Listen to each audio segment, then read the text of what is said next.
Quick story about divine timing and why it's so important to move when God tells you to move. Yesterday, I decided to go to the Whole Foods near my house to get some work done and also to have lunch.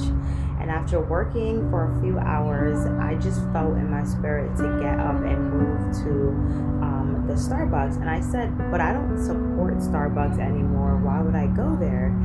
And the voice was just like, I need you to go to Starbucks, change the scenery, and continue working. So as I was about to get up and leave the table, I was sitting at Whole Foods. This man decides to start talking to me. So I engaged with him for a little bit, and then God was like, okay, it's time to go.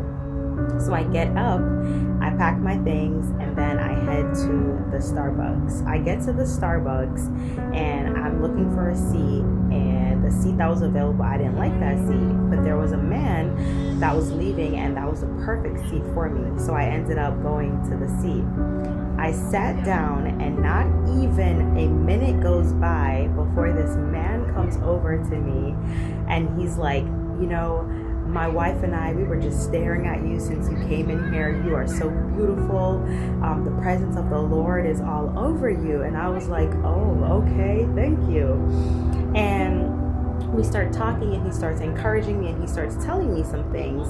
And he asks me, what do? I shared with him that I was working on some projects, and he told me, to follow my heart and to make sure I don't ever let anyone discourage me from following my heart.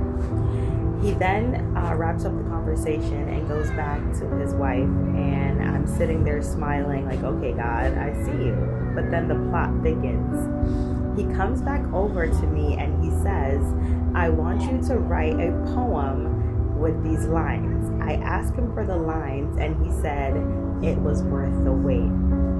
Immediately the Holy Spirit was like, you already have a poem titled Worth the Wait. He couldn't believe it.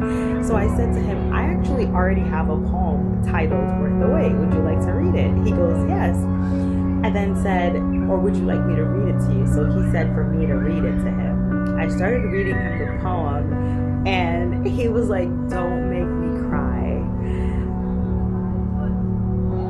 I was lost for words, because there is no way that could have been coincidence, that I would have met a complete stranger in a Starbucks that would end up asking me to write a poem that I already had written. Listen, guys, when God gives you instructions, even if you don't understand it, even if you don't want to do it, I beg, please follow it. You never know what the outcome will be, and 10 out of 10, the outcome is going to be something that is going to blow your mind and leave you in awe of God and his awesomeness. I just wanted to share that with you because it's a whole day later, and I am still smiling about the encounter